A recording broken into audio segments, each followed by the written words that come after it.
Hello guys, দেখেন আমার খালামনির বিয়ের মধ্যে কি কাণ্ড কারখানা হলো। আর সবাই আমার ভিডিওটি শেষ পর্যন্ত দেখবেন। যেমন আনন্দ, এর মধ্যে দুঃখময় বিষয়গুলো আছে। দুঃখময় বিষয়টি হলো আমার খালামনি আমাদের বাড়ি ছেড়ে চলে যাওয়াটাই দুঃখময়। হ্যালো গাইস, আসসালামু আলাইকুম। Welcome to my new blog. আখি আরফা ব্লগ চ্যানেল থেকে সবাইকে স্বাগতম। আজকের ব্লগটা হলো আমার খালামুনির বিয়ে নিয়ে। শুরু হয়ে গেল বিয়ের খাওয়া দাওয়া। এদিকে খালামুনি বউ সেজে স্টেজে বসে পড়লো। আমার খালামুনি কিন্তু ওরকম বিয়েতে সাজুগুজু করেনি, সে নিজে নিজেই সাজুগুজু করেছে। এদিকে ক্যামেরাম্যান ভিডিও করে নিচ্ছিল, নতুন বউ বলে কথা, তাই তো সবাই শুট নিয়ে ব্যস্তই ছিল। মাশাল্লাহ, আমার খালামুনিটাকে অনেক সুন্দর লাগছে। গাইস, আপনাদের কাছে কেমন লাগছে কমেন্ট করে জানাবেন। এর মধ্যে আমি খালামুনির সাথে একটা ভিডিও করে নিলাম, কারণ এটা হলো স্মৃতি হিসেবে থাকবে।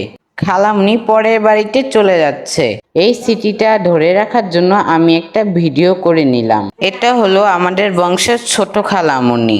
আমার খালামুনিটা অনেক ভালো একটা মানুষ। এখন চলে আসবে বর, তার জন্য আমরা গেটের প্রিপারেশনটা রেডি করে নিলাম। আমরা কিন্তু বরযাত্রীদের জন্য ওয়েট করতেছিলাম। ওয়েট করতে করতে আমরা কিন্তু একটু দুষ্টুমিও করতেছিলাম। চলে আসলো বরের গাড়ি। বরের গাড়িটা কিন্তু সাজানো অনেক সুন্দর হয়েছিল। তারপরে আবার ব্ল্যাক কার, বরের সাথে আরো কিছু গাড়ি আসলো।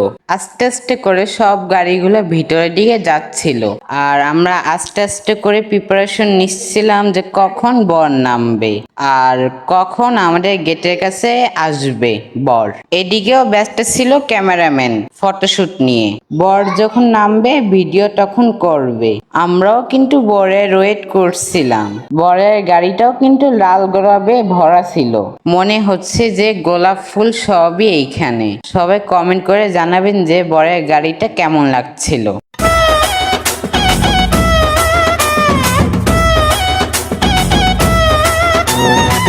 জামাই সেজে আমি হাজির হয়েছি, উপহার কি কি পাবো লিস্টি করে। অলরেডি বর কিন্তু গাড়ি থেকে নেমে পড়লো। বরযাত্রীকে লোকরা কিন্তু আস্তে আস্তে গেটের মধ্যে প্রবেশ করতেছিল। এর মধ্যে বরও কিন্তু আস্তে আস্তে গাড়ির থেকে নেমে পড়ছে। আমরা কিন্তু বরেরই ওয়েট করতেছিলাম গেটে বসে, কখন বর নামবে, কখন তার গেটটা ধরবো।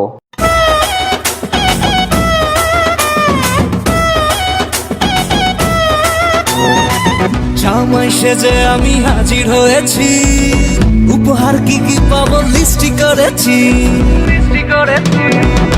জামাই সেজে আমি হাজির হয়েছি, উপহার কি কি পাবো লিস্টি করেছি।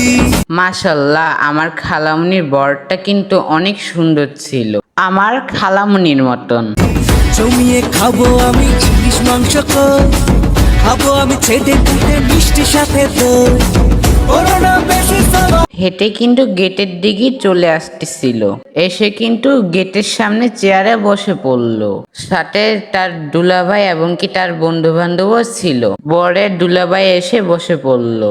বিয়ে বাড়ি গেট বলে কথা, আমরা সবাই বসেছিলাম যে বরের কাছ থেকে কিছু গেট বক্সিস পাবো বলে এবং বরকে মিষ্টিমুখ করাবো বলে। বরের দুলাভাইটা কিন্তু সেই রসিক ছিল। বরের সাথে বসে বরের দুলাভাই অনেক দুষ্টুমি করছিল।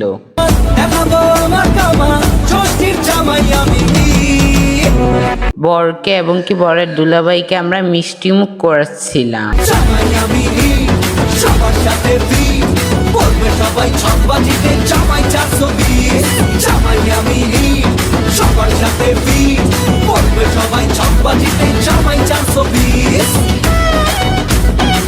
বরের দুলাভাইও কিন্তু আমাদেরকে মিষ্টিমুখ করাচ্ছিল, কারণ আমরা যেন মিষ্টি মিষ্টি কথা বলি। গেটে আমাদেরকে বকশিস দিয়ে তারা ভিতরে প্রবেশ করলো।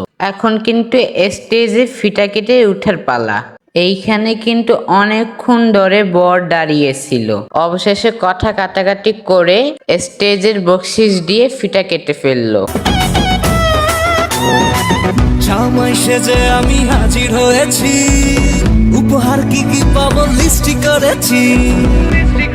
এখন পর্ব হলো বরকে খাবার খাওয়ানোর পালা। বরকে খাবার খাইয়ে দিচ্ছিল আমার খালামণি। আমার খালামণি বরকে 7 লোকমা খাবার খাইয়ে দিল। বরকে কিন্তু আমরা সাগরদানা প্লেটে খাবার দিয়েছিলাম।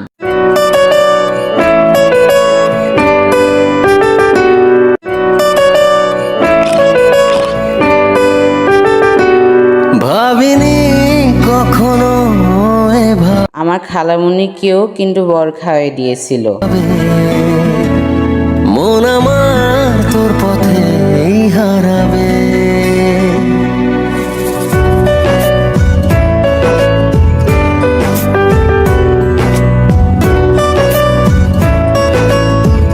বরযাত্রী খাওয়া কমপ্লিট হয়ে যাচ্ছিল, আর সেই ফাঁকে আমি একটু খালামণির সাথে ভিডিও করে নিলাম, কারণ খালামণি একটু পরেই চলে যাবে। এই কথা ভেবে আমার অনেক খারাপ লাগছিল।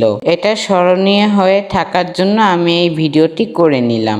এরপরে বরযাত্রী খাওয়া কমপ্লিট হয়ে গেলে কাজী এসে বিয়ে পড়ালো। আমার খালামণি অলরেডি সিগনেচার করে আমাদের থেকে পর হয়ে গেল। আমার খালামণি সিগনেচার করার সময় আমার খালামণির চোখে একটু পানি ছিল।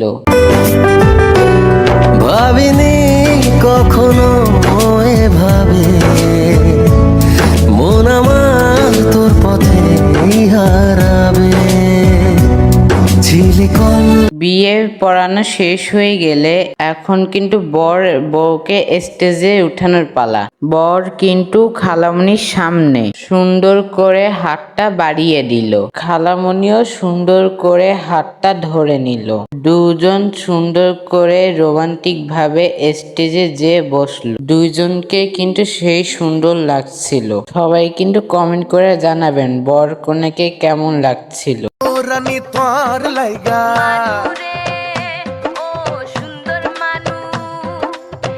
ও রানী তোর লাইগা পালকি সাজাইছি, চখত নজর দিয়া হাজার বেলকি দেখাইছি।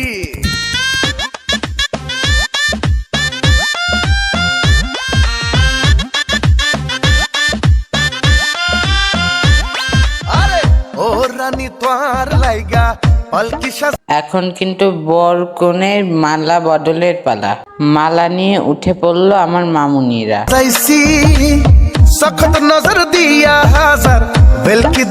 মালা কিন্তু পরিয়ে দিচ্ছিল আমার মামুনিরা বরের গলায়।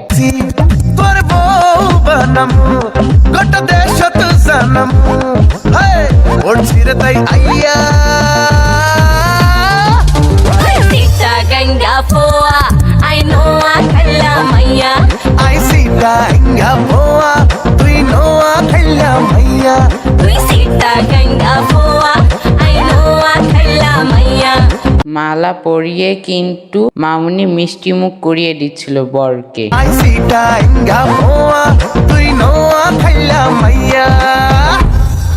খালামুনিকে মিষ্টি খাওয়াতে চাচ্ছিল মামুনিরা, কিন্তু সে খেলো না। আরেকটা মামুনি বরকে মিষ্টি খাইয়ে দিচ্ছিল। এখন বর মামুনিদের মিষ্টি খাইয়ে দিচ্ছিল। দুইটা মামুনিকে মিষ্টি খাইয়ে দিল। মিষ্টি খাওয়ানো শেষ হলে বর কনের মালা বদলের পালা। ও রানী তোর লাইগা ও সুন্দর মানু, ও রানী তোর লাইগা পালকি সাজাইছি, চখত নজর দিয়া হাজার বেলকি দেখাইছি।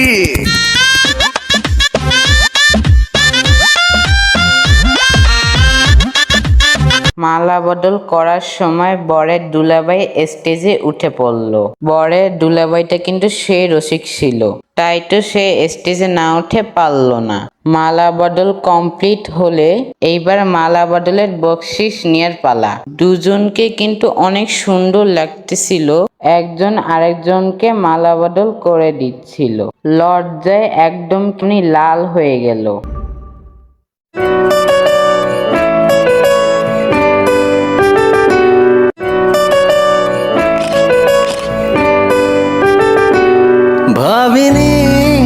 বর খালামুনিকে মিষ্টি মুখ করিয়ে দিচ্ছিল। মিষ্টির মতন করে ভালোবাসা, সারা জীবন এইভাবেই ভালোবাসা থাকুক, আমি সেই দোয়াই করি। খালামুনিও বরকে মিষ্টি মুখ করিয়ে দিল। এখন আসলো বকশিসের পালা। মামুনিরা বসে আছে বরের কাছ থেকে বকশিস নেওয়ার জন্য, সাথে বরের দুলাভাইও আছে। বুঝিনি তো বিয়ে বলে কথা, বকশিসটা কিন্তু স্বেচ্ছায় দিতে চাবে না। তারপরেও তো বরের দুলাভাই আছে, আবার টালতো বোনরা এবং কি টালতো ভাই আছে, বুঝিনি তো কি হবে। বর তো লজ্জায় কিছু বলতেই পারছে না। এখন মামুনিরা বলতেছে যে তার বকশিস দিতেই হবে। বসে আছে মামুনিরা বকশিস নেওয়ার জন্য। বরের দুলাভাই মামুনিদের কিছু টাকা দিল, কিন্তু মামুনিরা সেটা নিতে রাজি হলো না, কম দিয়ে ফেলেছিল। বরের দুলাভাই মামুনিদের সাথে দুষ্টুমি করে করে অল্প করে করে টাকা দিচ্ছিল, আর মামুনিরা সেটা বারবার ফিরিয়ে দিচ্ছিল। আর মামুনিরা বলতেছিল যে সব একসাথে মিল করে দেন, আর বরের দুলাভাই কিন্তু সেটা করছিল না, আর টালতো বোনদেরকে কিপটেমটি করে টাকা দিচ্ছিল। বরের দুলাভাই কিন্তু অনেক রসিক ছিল, তাই তো টালতো বোনদের সাথে অনেক দুষ্টুমি করছিল।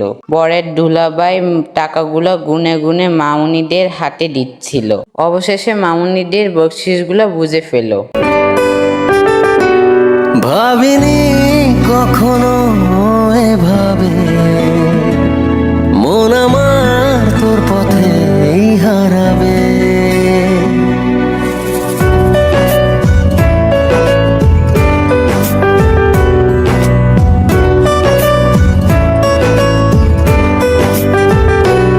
ভাবিনি কখনো এভাবে। বলতে হবে বরের দুলাভাইতে কিন্তু সেই জোশ ছিল, কিভাবে মস্করা করতে হয় সবই কিন্তু জানে। এদিকে বর আর কনে বসে বসে তাদের মস্করাগুলো দেখতেছিল। এদিকে বরের দুলাভাই কিন্তু এখনো টাকাগুলো মিল করে দিতে পারছে না, সে কিন্তু কিপটেমটি করে দিচ্ছিল। সে যতবার কিপটেমটি করে দিচ্ছিল মামুনিরা ততবারই ফেরত দিয়ে দিচ্ছিল।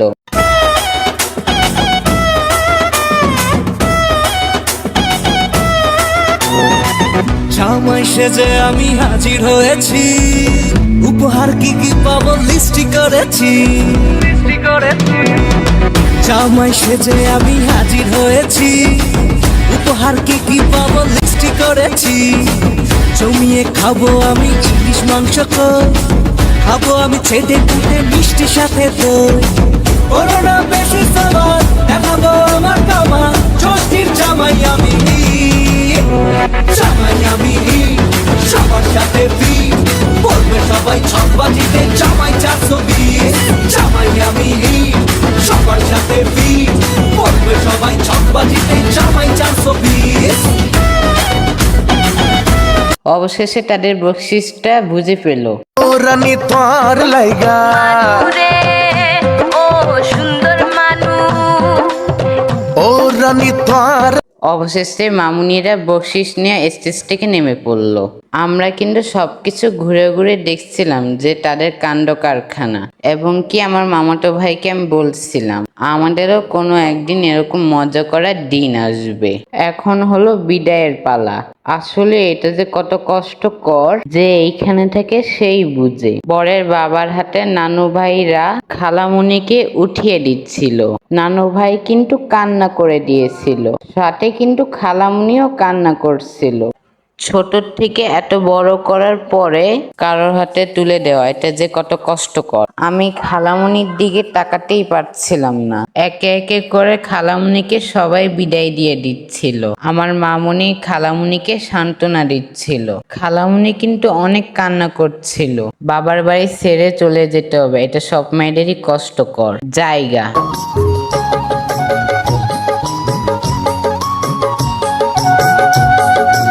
অবশেষে খালামুনির আম্মু উঠে পড়ল খালামুনিকে বিদায় দেওয়ার জন্য, আর খালামুনি তো নানু আপুকে জড়িয়ে ধরে অনেক কান্না করে দিল।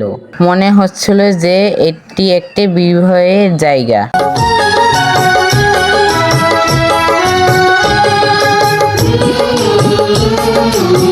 নানু আপু স্টেজ থেকে নেমে পড়ল।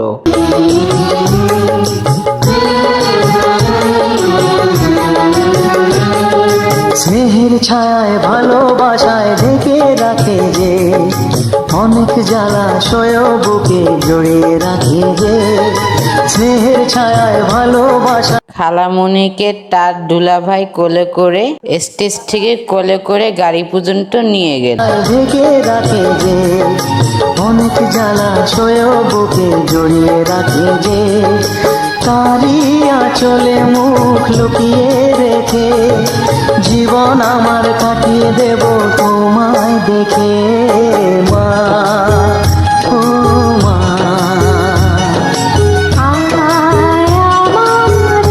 আমি ভিডিওটি শেষ পর্যায়ে চলে আসলাম। অলরেডি খালামণিকে বসিয়ে দেওয়া হলো গাড়িতে। আজকের ভিডিওটি এই পর্যন্তই। আশা করি ভালো থাকুন, সুস্থ থাকুন। আমার নেক্সট ভিডিও দেখার জন্য আমার চ্যানেলে চোখ রাখুন। আমার চ্যানেলটাকে সাবস্ক্রাইব করতে কেউ ভুলবেন না। আর সবাইকে আল্লাহ হাফেজ।